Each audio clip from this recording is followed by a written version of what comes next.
दोस्तों, जब आप बोलिंजर बैंड को यूज करेंगे तब आपको कुछ ऐसा सीन देखने को मिलेगा। ये इंडिकेटर सिर्फ दिखने में ही कॉम्प्लिकेटेड लगता है, पर वाकई में इसको यूज करना बहुत ही आसान है। इस वीडियो में हम सीखेंगे कि बॉलिंजर बैंड क्या होता है, इससे ट्रेड कैसे करें और प्राइस एक्शन के साथ बॉलिंजर बैंड को कंबाइन कैसे करें। इसकी हेल्प से आप ओवरबॉट और ओवरसोल्ड जोन को भी आइडेंटिफाई कर सकते हैं। और आखिर में हम कुछ रियल लाइफ एग्जाम्पल देखेंगे। आइए समझते हैं कि बॉलिंजर बैंड क्या होता है। जब आप ट्रेडिंग व्यू में सर्च करेंगे बॉलिंजर बैंड और उस पर क्लिक करेंगे, तब आपके चार्ट में बॉलिंजर बैंड प्लॉट हो जाएगा। इसमें मेनली 3 लाइन होती हैं। ऊपर साइड की लाइन को हम अपर बैंड कहेंगे, नीचे की लाइन को हम कहेंगे लोअर बैंड और बीच वाली लाइन को हम कहेंगे middle line. Normally middle line 20 EMA की होती है। बॉलिंजर बैंड का यूज मार्केट में हाई वोलेटिलिटी और लो वोलेटिलिटी आइडेंटिफाई करने के लिए होता है। इसका यूज आप सपोर्ट एंड रेजिस्टेंस की तरह भी कर सकते हैं और इसी इंडिकेटर से आप ओवरसोल्ड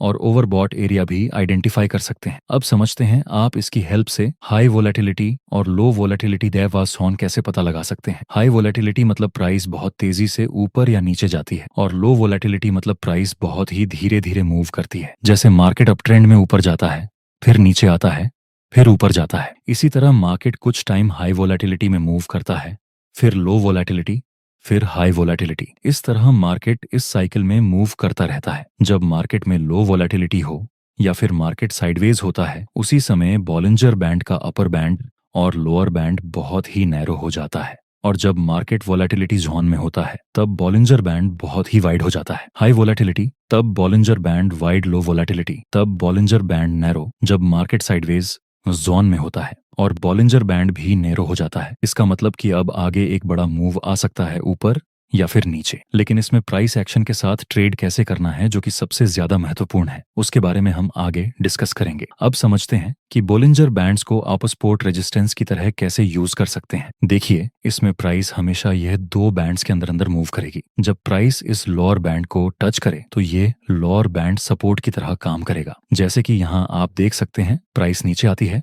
और यह लोअर बैंड को टच करके प्राइस ऊपर की डायरेक्शन में मूव करती है। इस तरह जब प्राइस इस अपर बैंड को टच करे, तब यह अपर बैंड आगे रेजिस्टेंस का काम कर सकती है। जैसे कि यहाँ प्राइस ऊपर जा रही थी और इस अपर बैंड का रेजिस्टेंस लेकर नीचे गिरी। पर दोस्तों, इसमें आपको बहुत बार फेक सिग्नल का सामना करना पड़ेगा। यहाँ पर देखिए, प्राइस लोअर बैंड को टच करके ऊपर गया, यहाँ प्राइस अपर बैंड को टच करके थोड़ा सा नीचे गिरा। यहाँ पर तो बॉलिंजर बैंड ने सपोर्ट रेजिस्टेंस का काम किया। लेकिन आगे हम देखें तो प्राइस इस ऊपर बैंड को टच करता है, लेकिन प्राइस नीचे नहीं आता। और फिर हम आगे देखें तो फिर से प्राइस इस बैंड को टच करता है, लेकिन यहाँ भी प्राइस नीचे नहीं आता है और ऊपर चला जाता है। बॉलिंजर बैंड ने यहाँ 2 बार सपोर्ट रेजिस्टेंस का काम किया और 2 बार सपोर्ट रेजिस्टेंस का काम नहीं किया। इसीलिए मेरा सजेशन रहेगा कि आप बॉलिंजर बैंड को सपोर्ट रेजिस्टेंस की तरह यूज ना करें। आप इसको ओवरसोल्ड और ओवरबॉट जोन को आइडेंटिफाई करने के लिए उपयोग में ले सकते हैं। कैसे समझते हैं? देखिए, जब मार्केट अपर बैंड को ब्रेक कर देता है तो इसका मतलब होता है कि प्राइस अभी ओवरबॉट है, जिसमें आगे मार्केट में एक पुल बैक देखने को मिल सकता है या फिर ट्रेंड रिवर्सल हो सकता है। इस तरह अगर प्राइस लोअर बैंड को नीचे की तरफ ब्रेक कर देता है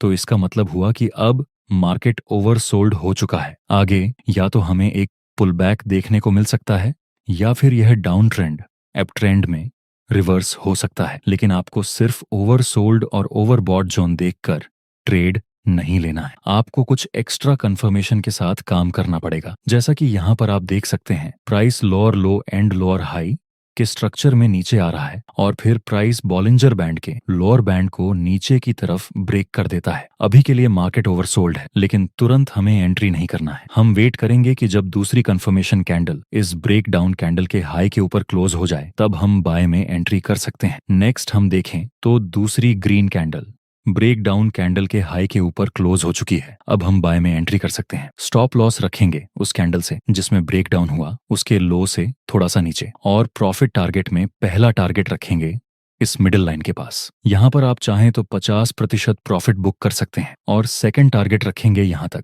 जब प्राइस इस अपर बैंड को टच करे, उस समय आप पूरा प्रॉफिट बुक कर सकते हैं। नेक्स्ट हम देखें तो प्राइस ने इस मिडिल लाइन को भी ब्रेक कर दिया और अंत में प्राइस अपर बैंड को भी टच कर देती है। जहां हमारा प्रॉफिट टारगेट भी कंप्लीट हो चुका है। नेक्स्ट मार्केट थोड़ा सा ऊपर जाता है और नीचे गिरने लगता है। दोस्तों, क्या हमें यहाँ दूसरा ट्रेड सेल में कर लेना चाहिए? नहीं, यहाँ कोई भी कैंडल ने बॉलिंजर बैंड के अपर बैंड को ऊपर की तरफ ब्रेक नहीं किया, मतलब अभी मार्केट ओवरबॉट नहीं है। नेक्स्ट हम देखें तो प्राइस नीचे आता है और फिर से प्राइस ने इस लोअर बैंड को नीचे की तरफ ब्रेक कर दिया और दूसरी कंफर्मेशन कैंडल इसके हाई के ऊपर क्लोज हो चुकी है। अब हम एक बार फिर से बाय में एंट्री कर सकते हैं। यहाँ भी हमारा एसएल इस कैंडल के लो से थोड़ा सा नीचे रहेगा और प्रॉफिट टारगेट में पहला टारगेट इस मिडिल लाइन तक और दूसरा टारगेट इस अपर बैंड तक। नेक्स्ट हम देखें तो यहाँ भी हमारे दोनों ही टारगेट कंप्लीट हो गए हैं। दोस्तों, अभी हमने 2 ट्रेड लिए। दोनों ही ट्रेड में हमने सिर्फ बॉलिंजर बैंड का यूज किया था। लेकिन कैसा रहेगा अगर हम प्राइस एक्शन और बॉलिंजर बैंड को कंबाइन कर दें? जब हम प्राइस एक्शन के साथ बॉलिंजर बैंड को कंबाइन कर देंगे तब हमारी एक्यूरेसी नेक्स्ट लेवल हो जाएगी। चलिए समझते हैं।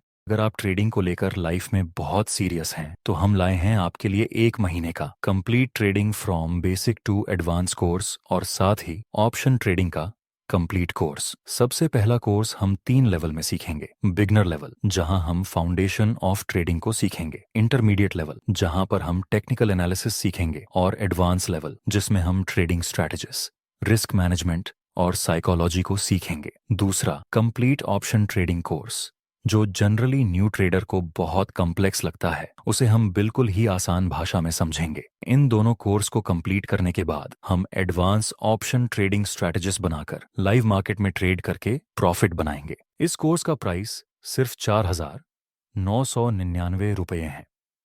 आप सबके लिए लाया हूं अब तक का सबसे बड़ा डिस्काउंट। लेकिन पहले 50 स्टूडेंट्स के लिए न्यू 50 कूपन कोड यूज करने पर आपको यह कोर्स सिर्फ 2,999 रुपये में मिल जाएगा। कोर्स का लिंक मैंने डिस्क्रिप्शन और कमेंट बॉक्स में दे दिया है। इन दोनों कोर्स बंडल को न्यू 50 कूपन कोड यूज करके मात्र 2,999 रुपये में खरीद सकते हैं। चलिए समझते हैं प्राइस एक्शन के साथ बोलिंजर बैंड को कैसे यूज करना है। देखिए, सबसे पहले हमें ऐसा जोन आइडेंटिफाई करना है जिसमें दोनों बैंड नैरो हो। यहाँ पर हमारे पास ऐसा ही एक जोन है। फिलहाल दोनों ही बैंड नैरो हैं, मतलब लो वोलेटिलिटी। अब आगे हो सकता है कि मार्केट किसी भी एक डायरेक्शन में मूव करे, या तो ऊपर या फिर नीचे। कुछ भी करने से पहले हम एक बार प्राइस एक्शन के इंपॉर्टेंट की लेवल ड्रॉ कर देंगे। यहाँ पर यह रेजिस्टेंस और यहाँ पर यह सपोर्ट। अब अगर ये रेजिस्टेंस ऊपर की तरफ ब्रेक होता है और दूसरी कैंडल इस कैंडल के हाई के ऊपर क्लोज हो जाए, तब हम बाय में एंट्री कर सकते हैं। और अगर ये सपोर्ट ब्रेक होता है और दूसरी कैंडल इस कैंडल के लो के नीचे क्लोज हो जाए, तब हम सेल में एंट्री कर सकते हैं। नेक्स्ट हम देखें तो प्राइस ने इस सपोर्ट को ब्रेक कर दिया नीचे की तरफ और दूसरी कैंडल भी इस कैंडल के लो के नीचे क्लोज हो चुकी है। अब हम सेल में एंट्री कर सकते हैं। इसमें हमारा स्टॉप लॉस रहेगा ब्रेक डाउन वाली कैंडल के हाई से थोड़ा सा ऊपर और प्रॉफिट टारगेट हम रखेंगे एसएल से 2 गुना ज्यादा। चलिए देखते हैं आगे क्या होता है। नेक्स्ट हम देखें तो कुछ ही समय में हमारा प्रॉफिट टारगेट कंप्लीट हो चुका है। चलिए एक दूसरा एग्जाम्पल देखते हैं। यहाँ पर आप देख सकते हैं अभी बॉलिंजर का अपर बैंड और लोअर बैंड बहुत ही नैरो है, मतलब आगे किसी भी एक डायरेक्शन में ये बैंड ब्लास्ट कर सकता है। एक बार हम प्राइस एक्शन के अकॉर्डिंग भी सपोर्ट और रेजिस्टेंस ड्रॉ कर देंगे। नेक्स्ट हम देखें तो मार्केट अभी भी साइडवेज रेंज में मूव कर रहा है, जो कि हमारे लिए एक अच्छी बात है, क्योंकि जब प्राइस बहुत ज्यादा टाइम तक किसी साइडवे रेंज में मूव करता है और उसके बाद ब्रेकआउट मिलता है, चाहे ऊपर या नीचे, ऐसे ब्रेकआउट में बड़े बड़े मूव्स मिलते हैं। आइए देखते हैं आगे क्या होता है। नेक्स्ट हम देखें तो फाइनली प्राइस ने इस रेजिस्टेंस को ऊपर की तरफ ब्रेक कर दिया। अब हम वेट करेंगे कंफर्मेशन कैंडल का। नेक्स्ट दूसरी कंफर्मेशन कैंडल इस ब्रेकआउट कैंडल के हाई के ऊपर क्लोज हो चुकी है। अब हम बाय में एंट्री कर सकते हैं। इसमें आप यहाँ पर स्टॉप लॉस रख सकते हैं इस ब्रेकआउट कैंडल के लो से थोड़ा सा नीचे और प्रॉफिट टारगेट के लिए एसएल से 2 गुना ज्यादा। नेक्स्ट हम देखें तो बहुत ही तेजी से मार्केट ऊपर जा रहा है। आखिर में प्राइस ऊपर जाने के बाद नीचे गिरने लगती है, लेकिन अभी भी हमारा प्रॉफिट टारगेट कंप्लीट नहीं हुआ। ट्रेड लेने के बाद या तो हमारा स्टॉप लॉस हिट होगा या फिर प्रॉफिट टारगेट। ऐसे स्ट्रॉन्ग माइंडसेट के साथ हम होल्ड ही करेंगे। नेक्स्ट हम देखें तो प्राइस फिर से धीरे धीरे ऊपर की साइड मूव करती है और अंत में हमारा प्रॉफिट टारगेट कंप्लीट हो गया है। दोस्तों, हमें यहाँ इतना बड़ा मूव मिला क्योंकि यहाँ ब्रेकआउट होने से पहले मार्केट ने काफी ज्यादा टाइम इस साइडवे रेंज के अंदर बिताया था। अगर बाय चांस ये रेंज इतनी बड़ी ना होती और इसकी रेंज स्मॉल होती तो हम प्रॉफिट टारगेट उतना बड़ा नहीं रखते। इसीलिए याद रखना, जितनी बड़ी साइडवेज रेंज ब्रेकआउट के बाद उतना ही बड़ा मूव। दोस्तों, अब हम कुछ मिस्टेक्स देखते हैं जो आपको बिल्कुल भी रिपीट नहीं करनी है। कैसी मिस्टेक्स? देखिए, यह मार्केट साइडवेज रेंज में था जिसमें अपर बैंड और लोअर बैंड भी बहुत नैरो था। प्राइस एक्शन के अनुसार हम यहाँ पर इन पॉइंट्स को कनेक्ट करके एक रेजिस्टेंस ड्रॉ कर देंगे और इन पॉइंट्स को कनेक्ट करके हम एक सपोर्ट ड्रॉ कर देंगे। अब हम वेट करेंगे कि प्राइस इन दो लेवल्स में से किसी एक को ब्रेक करे। नेक्स्ट हम देखें तो यह रेजिस्टेंस लेवल ऊपर की तरफ ब्रेक हो चुका है और कंफर्मेशन कैंडल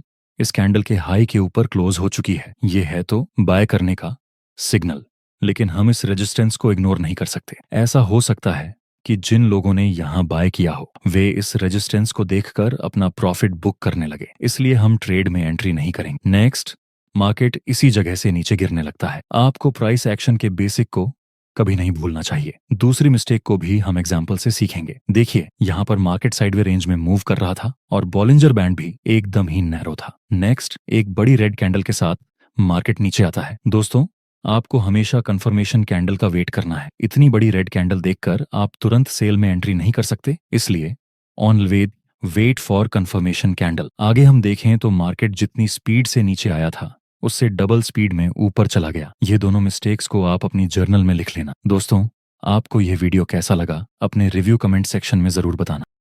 कोर्स का लिंक मैंने डिस्क्रिप्शन और कमेंट बॉक्स में दे दिया है। इन दोनों कोर्स बंडल को न्यू 50 कूपन कोड यूज करके मात्र 2,999 रुपये में खरीद सकते हैं।